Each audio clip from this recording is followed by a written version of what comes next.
विधानसभा अध्यक्ष और विधानसभा में आप देखा कि जब बातचीत चले दूसरा बोल जुड़ा हेतराम जी कहो बिनो विधानसभा अध्यक्ष कहे आप बोलिए बात करें।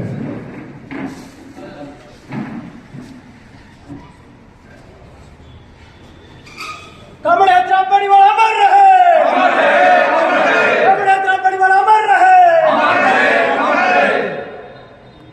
कामड़े परिवार अमर रहे, अमर रहे, अमर रहे। कामड़े परिवार अमर रहे, अमर रहे, अमर रहे।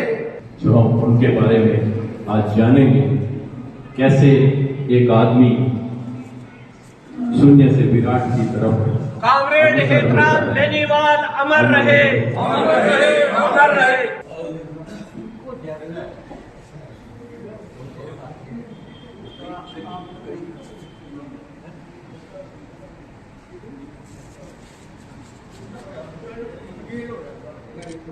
हेतराम बेनीवाल अमर रहे, अमर रहे, अमर रहे। कामरेड हेतराम बेनीवाल अमर रहे, अमर रहे। हेलो हेलो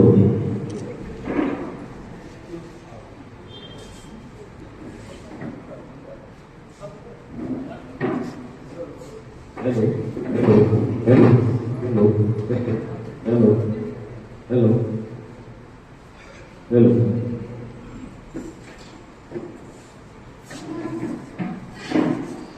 जब हम किसी व्यक्ति के बारे में कहते हैं कि उसने भरा पूरा जीवन जिया तो उसके मायने ये होते हैं उसने दुख विपदा आपदा संकट इतने देखे जिसकी कोई पराकाष्ठा नहीं। और सुख की बात करें हेतराम बेनीवाल उन्होंने भरा पूरा जीवन जिया। 93 साल की उम्र में उन्होंने सृष्टि के नियमों के मुताबिक अपनी देह जो है वो हमसे विलग हुए। लेकिन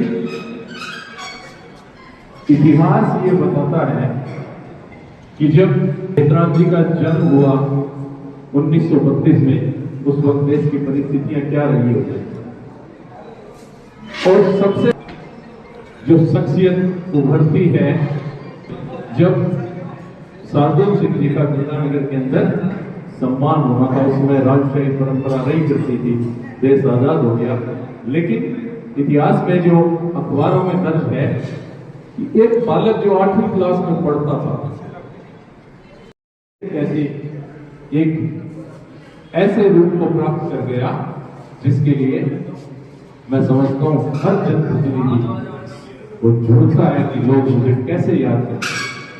जो लोग राजनीति में हैं, मेरे काफी सारे भी चेहरे सामने बैठे हैं, मैं हमेशा उनसे कहता हूं राजनीति आदमी को इतिहास आपका मूल्यांकन कैसे करता है। और हम देखते हैं सूरजगढ़ में नहीं हेतराम जी बेनीवाल की शोक सभाओं का आयोजन हो रहा है निचले तबके से। पार्टी के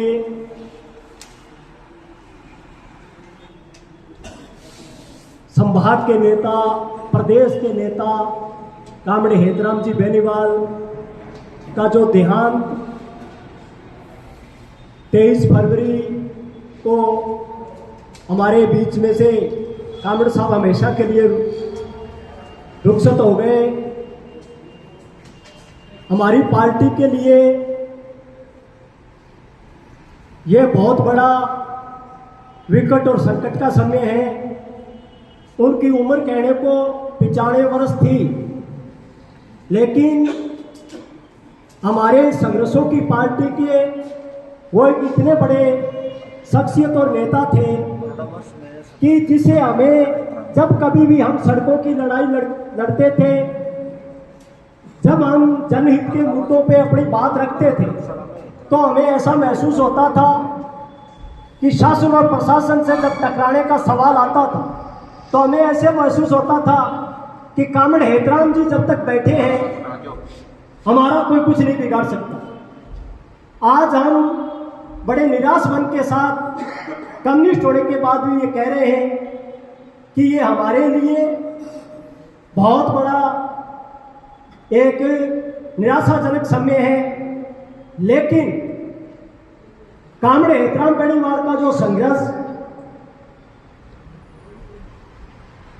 आज इस श्रद्धांजलि सभा के अंदर मेरे आदरणीय बलराम जी वर्मा जी, आदरणीय करणीदान जी, तमाम जो लोग, आदरणीय महावीर जी, जिन्होंने कामरेड साहब के साधन्य के अंदर एक बहुत बड़ा संघर्ष किया और अपनी इसी किस पार्टी के लोग हैं, किस समुदाय के लोग हैं, किस जाति के, किस मजहब के, लेकिन हमेशा वो सखी मोहम्मद भाई जो हैं उन तक आप पहुंचा दें। हम एक साथ उनको लास्ट में पढ़ेंगे और जो भी वक्ता यहाँ जन संघर्ष से उनको आगे बढ़ाया। उसका नतीजा भी ये रहा कि 1982 के अंदर सबसे कम उम्र में पार्षद पड़ा था।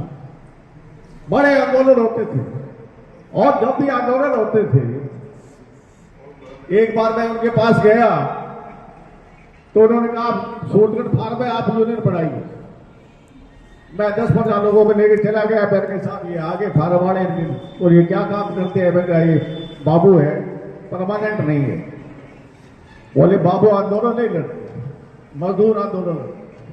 आप मजदूरों के लेके आएंगे, यूनियन जब बढ़ेगी जब मजदूर आपके साथ होगा। और वो आपने यूनियन बढ़ाई जिसमें 5-5 हजार मजदूरों को अपने यहां से लेकर दिल्ली तक लेके गए और दिल्ली में फैसला हुआ कि 12% हर साल को हम इनको परमानेंट करेंगे। हमने जब यूनियन बढ़ाई 1988 में, उससे पहले 18 दिन का ब्रेक लगता था, लेकिन वो सारे ब्रेक हटाए, 240 दिन करवाए। बड़ी 5 FCI में हमने यूनियन बढ़ाई, डेयरी फार्म में हमने यूनियन बढ़ाई, बहुत हमने यूनियन बढ़ाई का काम किया। लेकिन उसमें सबसे बड़ा साया हमारा हेतराम जी का। हेतराम जी बेनीवाल मजदूर नेता थे, शोभन सिंह जी किसान नेता थे। ये गरसाड़ा रावड़ा आंदोलन के बाद हेतराम जी का नाम किसान नेता के रूप में उभरा, लेकिन एक्चुअल में हेतराम जी बेड़ मजदूर नेता थे। भारत के अंदर JCB, आप सूरत गंगानगर के अंदर JCB के अंदर 10-10 हजार मजदूर काम करते थे। बहुत बड़े प्रदर्शन होते थे, बहुत बड़े लड़ाई होते थे, बहुत बड़े संघर्ष होते थे। ये ख्याली रात की निश्चित रूप से कॉमरेड हेतराम जी बेनीवाल के साथ रहकर मैंने जिंदगी को जीने का तरीका सीखा।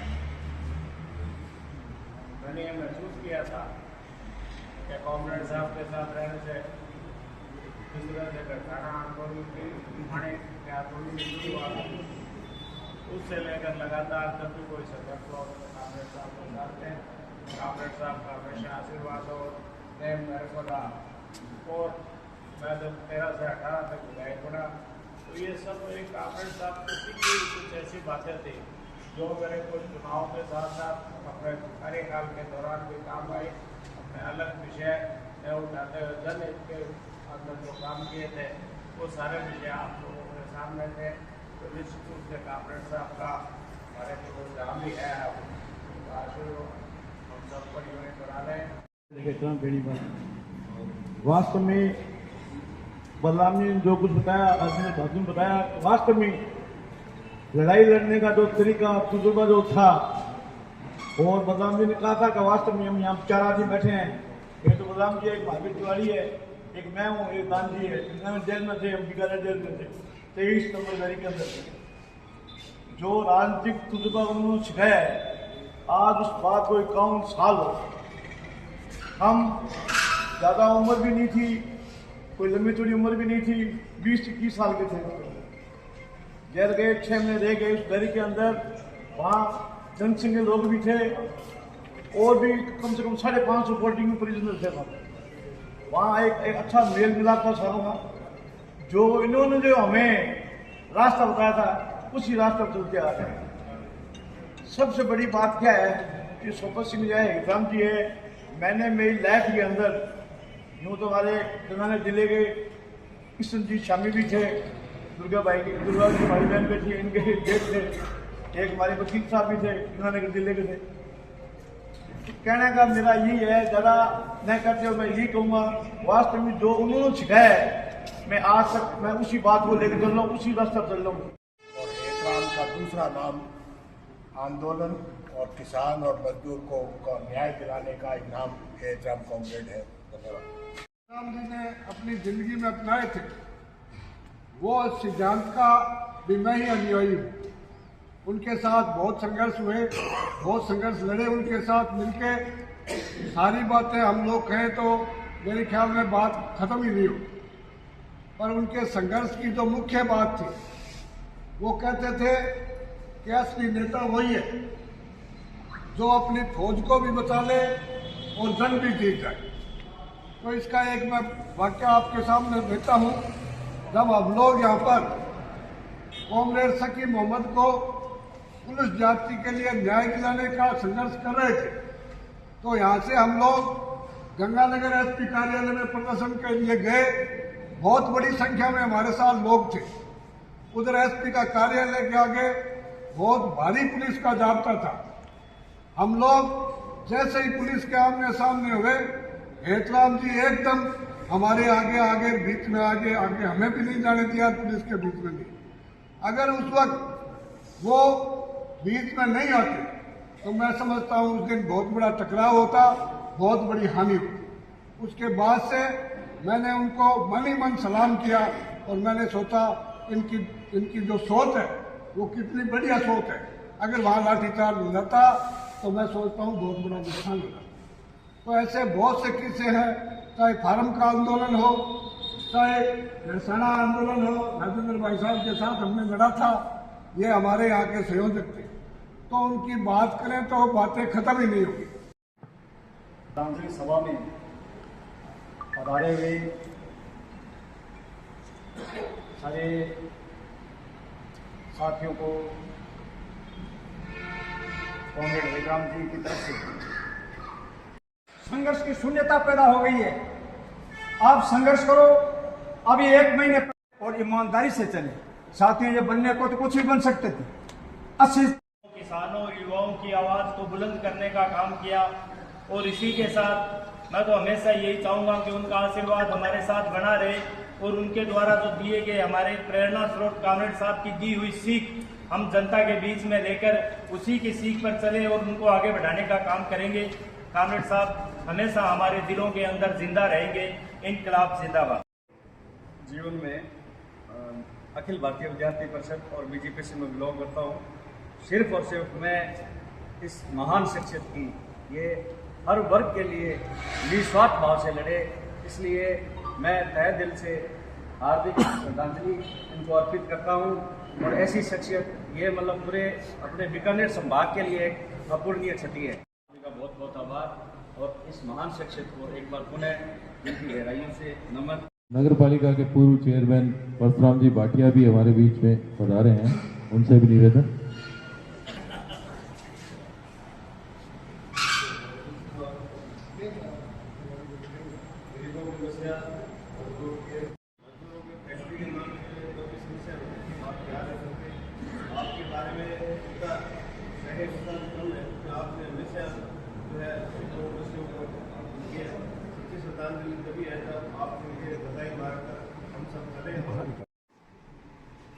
संघर्षों के पुरोधा और उन गरीब, दलित, शोषित, वंचित और सर्वहारा वर्ग की आवाज उठाने वाले संघर्ष के प्रायवाची कॉमरेड हेतराम बेनीवाल आज हमारे बीच नहीं रहे। मैं एक छोटा सा उदाहरण देना चाहूँगा उनके बारे में, ज़्यादा लंबा चौड़ा नहीं। हालांकि छात्र जीवन हमने भी लाल सलाम से शुरू किया था और उनके सानिध्य में जो है 1-2 बार पुलिस के आगे भागदौड़ी मचाई थी। मैंने ऐसा उदाहरण भी देखा है कि चाहे कांग्रेस पार्टी की सरकार रही हो, चाहे बीजेपी सरकार रही हो, कॉमरेड हेतराम बेनीवाल की राय को हमेशा तवज्जो और जो है दी जाती थी।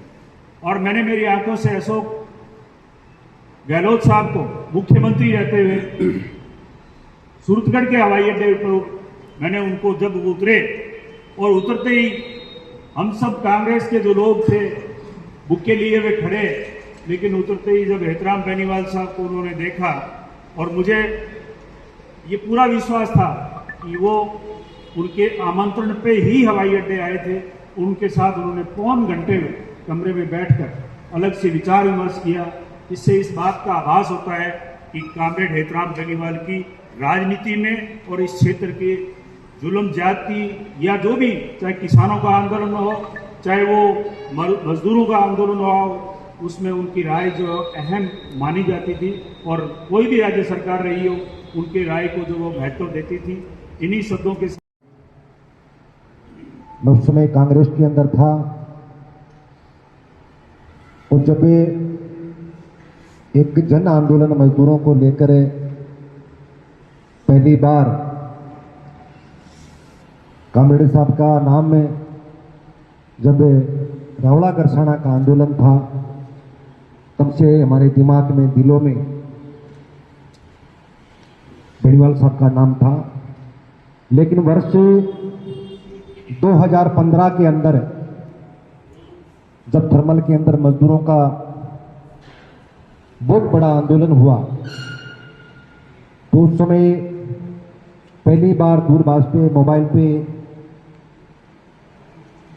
हेतराम जी का फोन आया। बोले मैं हेतराम बेनीवाल बोल रहा हूं, बेटा जो तू कर रहा है वो करते रहना, लेकिन ईमानदारी के रास्ते पे करना। ईमानदारी से इधर उधर हो गया तो खत्म हो जाएगा।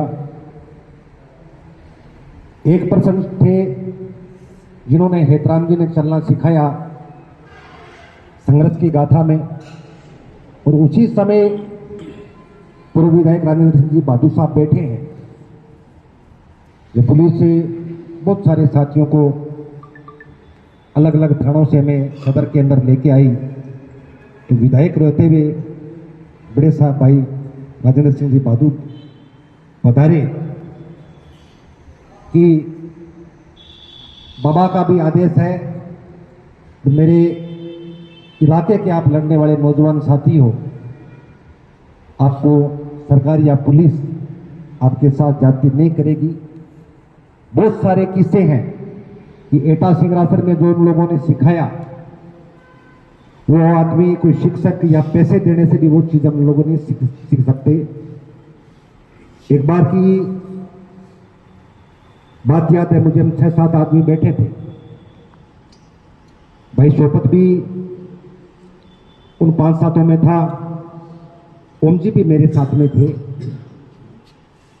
हम 4 लोगों को एक कमरे में रखा और 3 को बाहर निकाल दिया। उनका जो गुरु मंत्र है आंदोलन के या सरकार के प्रति, उन्होंने बहुत सारी चीजें हमें सिखाई कि जो चीज हम किसी शिक्षक से या पैसों से नहीं सीख सकते, ऐसे बहुत सारे बातें और हथकंडे उन्होंने सिखाए कि जब 500 लोगों की लड़ाई हो और 1000 पुलिस वाले लग जाए तो कैसे बाजी पलटनी है, ये गुरु से हमने सीखी। बहुत सारी ऐसी चीजें कि जब लाखों लोगों का फायदा हो तो ऐसा खेल खेल जाओ कि लोग भी याद करें और सरकार भी याद करे। ऐसी चीजें उनसे सीखने को मिली। मैं तो आज भी उनकी जब बात सुनी कि आज हमारे बीच में नहीं रहे, तो ऐसा महसूस हुआ कि जैसे माँ बाप का हमारे सिर से हाथ उठ गया हो। तो जब भी जरूरत पड़ी उन लोगों ने एक आदेश में सरकार से बात करने का प्रयास किया। और मैं तो चाहता हूं कि सिर्फ ये सभा नहीं हो, भाषणबाजी नहीं हो, उनके विचारों को हम कैसा जिंदा रख सके, ये बहुत बड़ी बात है। वही थे राजनीतिक विचारधारों के, उनके खिलाफ पार्टी में खड़े रहते उन्होंने एक बड़ा फैसला लिया और मुझे सहयोग और समर्थन दिया। मैं हमेशा इस बात का प्रयास किया, उनको उसको बैलेंस रखने का कोशिश करी कि कोई ये जो इन्होंने फैसला लिया मेरे लिए, उसका कोई उन्हें शिकायत ना रहे। और आज तक हमेशा कहा करता हूं कि साहब इनकी सहयोग और आशीर्वाद की वजह से हम, इन्होंने तो संघर्ष सिखाया लेकिन जहां सत्ता हासिल करी उसके अंदर भी जो इनका सहयोग मैंने हमेशा उसको एक जो बड़ा स्थान था वो दिया। क्योंकि मेरा मानना है कि खाली कोई पद हासिल करना उससे आदमी लीडर नहीं बनता है। आज आप देखिए कि बीकानेर डिवीजन में या तो कामरेड साहब या फिर भाटी साहब लीडर के नाम पे ये दो ही, बाकी चाहे कोई कितनी बार कितने पद पे हासिल हो जाए उससे वो नेता या लीडर नहीं बनता। इनका बहुत प्रभाव रहा, हमेशा इनके जो विचार, इनके कार्यशैली थी उसके अनुसार उसके अनुसरण करता हुआ उस रास्ते पे चलने का मैं हमेशा प्रयास करता हूं। ये देश का बड़ा नुकसान है और इसकी भरपाई अपन सब उनके विचारों को, उनके संघर्षों को याद करके उनके बताए हुए रास्ते पर चलने का करें। एक गरीब का नेता, किसान का नेता खो दिया। हेतराम जी बेनीवाल से मेरा 1975 से पूर्व कोई संपर्क नहीं था। आपातकाल के अंदर मेरे व मेरे साथियों पर झूठे मुकदमे देशद्रोह के बनाए गए। हम लोग बीकानेर के अंदर शिफ्ट कर दिए गए। हम लोगों को 13 लोग थे, जिनके अंदर 3-4 तो यहां बैठे ही हैं। 4-4.5 महीने एक साथ में रहे हम लोग।